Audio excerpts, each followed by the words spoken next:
So while a lot of people are excited for this film, and it has had some really great reception, I really hope that this doesn't bring about a second era of Disney direct release sequels, because the last time that happened, well, that did not work out well for anybody.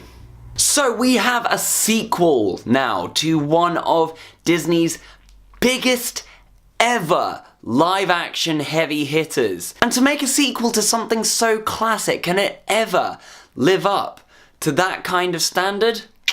Let's get into it. So Mary Poppins Returns sees the return of Mary Poppins, hence why the title is Mary Poppins Returns. Did you not get that? And it's set some 20 years after the first film, and by now the Banks children have all grown up, and they have children of their own. And Michael Banks is struggling to keep their family house that they all live in. He's struggling to make the payments for that house. So in steps Mary Poppins to take care of the situation once again. Now, in a really strange way, the good thing about this film is also kind of the bad thing about this film. Now let me explain. Mary Poppins Returns does not spend its time pandering to nostalgia in any way.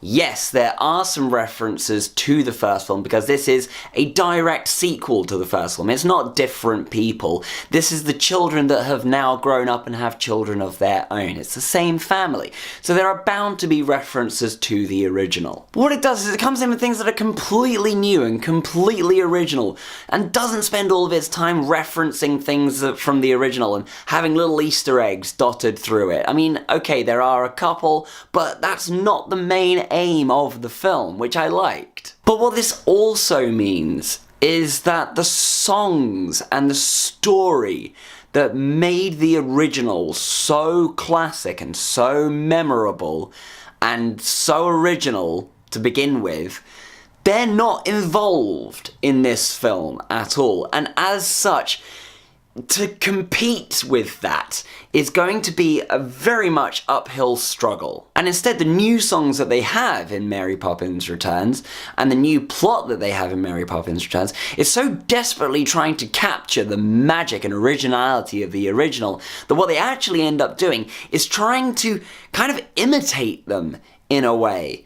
And you get this really awkward feeling of having like this fun, jaunty, upbeat song that you're enjoying while you're watching it, but at the end of it you feel like, I'm not really going to remember that because all I have in my head is the fact that that was trying to be this song from the original. And also, if you think about it, the plot of the film does very much hit exactly the same beats as the original one did as well. They go to some place, they do this, there's a song. They go to another place, they do this, there's a song. They go and visit a family member, they do this, there's a song. It's like you're watching a Mary Poppins film, and this is obviously the trademark of what will make a Mary Poppins film. But you'll kind of also feel the whole time like they're playing in a safe zone. Like they know that this is kind of what people want to see because this is what they wanted to see with the original, so let's give them more of that.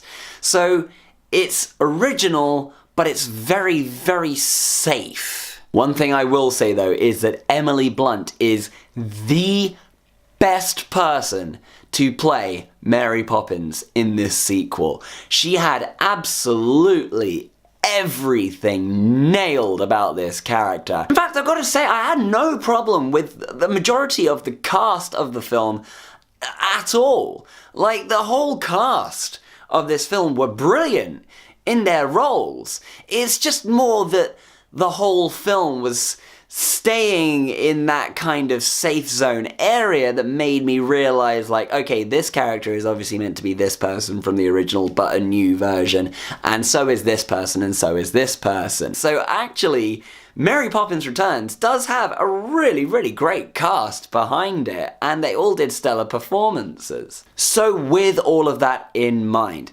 Mary Poppins Returns gets 3.5 stars from me. Yes, it is a lot of fun while you are watching it. It is a lot of feel-good family feelings going on during the whole of the film, but it is still playing in a very safe area. So it's very much, you know what you're getting, because if you enjoyed the original, this is the original but newer and a bit different with some original stuff in it. So that's what you're going to be getting. However, what I will say is I am definitely looking forward to the sequel, Mary Poppins Forever.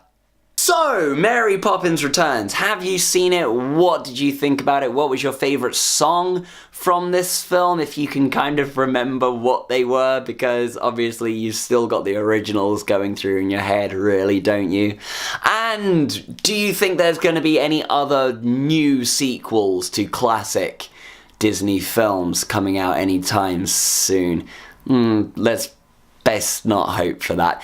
All comments are welcome in the comment section below. Let's talk nerdy. As always, if you've enjoyed what you've seen here and you would like to see more, you can click right here to subscribe and see more funky fresh videos from yours truly. And until that point, I'm going to go and reanimate what is currently left of Dick Van Dyke, purely for nostalgic factor.